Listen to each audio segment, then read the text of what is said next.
क्या आपने सोचा था कि अब अमेरिका से इंडिया पैसा भेजना आपकी जेब काट लेगा? लेकिन ये सिर्फ असली झटका नहीं है, बल्कि 2026 से कुछ ऐसे चुपचाप बदलाव लागू हो रहे हैं जो आपकी पूरी इन्वेस्टमेंट प्लानिंग को उलट सकते हैं। और ज्यादातर एनआरआईज को इसका अंदाजा भी नहीं है। रेंटल इनकम, प्रॉपर्टी सेल, पैसा वापस भेजना, अब हर चीज अंडर स्कैनर है। तो चलिए आपको फटाफट बता देते हैं, इन्वेस्टमेंट के बारे में बता देते हैं कि कैसे नए बिल की वजह से अब आपकी इन्वेस्टमेंट प्लानिंग, आपकी जो एक फाइनेंशियल प्लानिंग है, उस पर कितना बड़ा असर पड़ने वाला है। नमस्कार, मेरा नाम है नेहा उपाध्याय और आप देखना शुरू कर चुके हैं एनबीटी टेक। सबसे पहले बात करते हैं रेमिटेंस की। रेमिटेंस यानी जब आप अमेरिका से इंडिया पैसा भेजते हैं। अब तक ये फ्री होता था, कोई टैक्स नहीं लगता था, लेकिन ट्रंप सरकार के नए बिग ब्यूटीफुल बिल के हिसाब से 1 जनवरी 2026 से अगर आप कैश या फिर बैंक के बाहर के तरीके से इंडिया पैसा भेजते हैं तो उस पर 1% टैक्स लगेगा।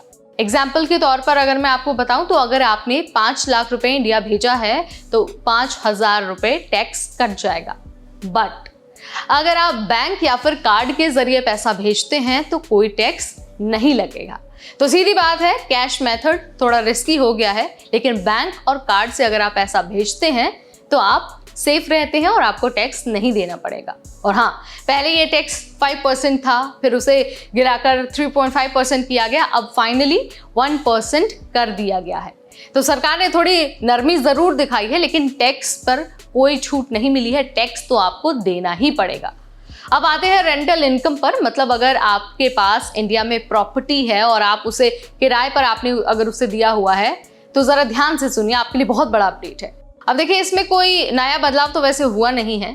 जैसे पहले क्या है, रेंटल इनकम को यूएस में टैक्स रिटर्न में दिखाना होता था, वैसे ही अब भी करना है।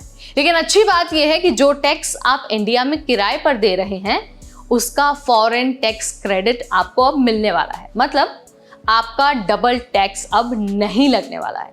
लेकिन याद रखना है कि अगर आपने किराया छुपाया या फिर रिपोर्ट नहीं किया तो आपको दिक्कत हो सकती है, क्योंकि आईआरएस की नजरें आप पर हैं, हर एक चीज स्कैनर में है।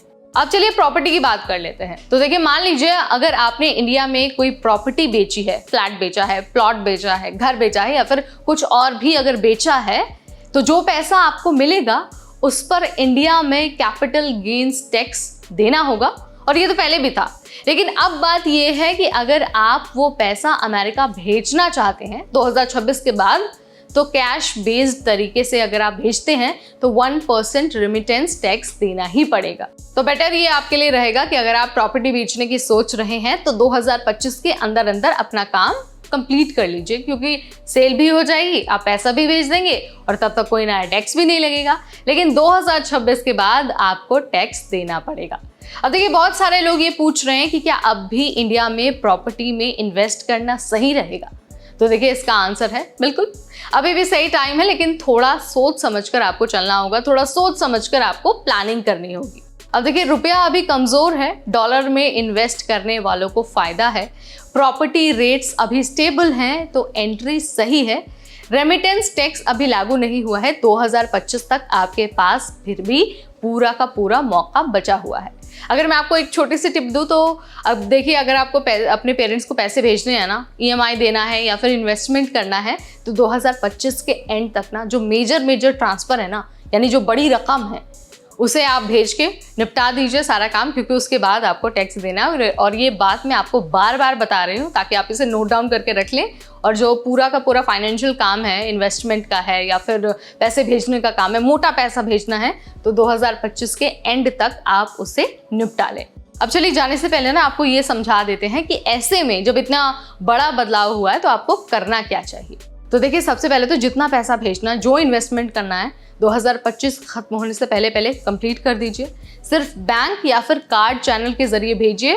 कैश में ट्रांजैक्शन करने से आपको खुद को रोकना है, खुद को बचाना है। इसके अलावा अगर प्रॉपर्टी बेचनी है तो जल्दी करिए। रेंटल इनकम और कैपिटल गेन्स को सही से रिपोर्ट करना है। एक बार किसी टैक्स एक्सपर्ट से बात ज़रूर कर लीजिएगा। और सबसे ज़रूरी बात है कि ये जो वीडियो है ना, जो मैंने आपको जानकारी यहाँ पर दी है, वो आपको हर किसी के साथ शेयर भी करना है ताकि उन्हें ये जो नया अपडेट है आपकी फाइनेंशियल प्लानिंग से रिलेटेड है, जो पूरी की पूरी आपकी फाइनेंशियल प्लानिंग को अफेक्ट करने वाला है, वो डिटेल मैंने आपको यहाँ पर बता दिया है। आइडियाज़ भी आपको दे दिए हैं, टिप्स आपको दे दिए हैं कि कैसे आपको अपनी इनकम को बचा के रखना है और टैक्स देने से खुद को कैसे बचाना है। सारी चीज़ें मैंने आपको बता दी हैं। हर पॉइंट पर यहाँ पर बात कर लिया हमने, रेंटल इनकम पर बात कर लिया है, हमने इन्वेस्टमेंट पर बात कर लिया और हमने ये भी बात कर लिया है कि अगर आप पैसा भेज रहे हैं तो क्या करना है, किन बातों का ध्यान रखना है। अब अगर आपको इस वीडियो में तभी कुछ डाउट लगता है, कुछ नहीं समझ में आया है, तो कमेंट के जरिए आप मुझे बता सकते हैं। इस वीडियो में फिलहाल इतना ही। जाने से पहले फिर से एक बार याद दिला रही हूँ, वीडियो को ज़्यादा से ज़्यादा शेयर कीजिए ताकि हर किसी तक ये जानकारी पहुँच सके। तब तक मुझे यानी नेहा को दीजिए इजाज़त। Keep watching NBT take care.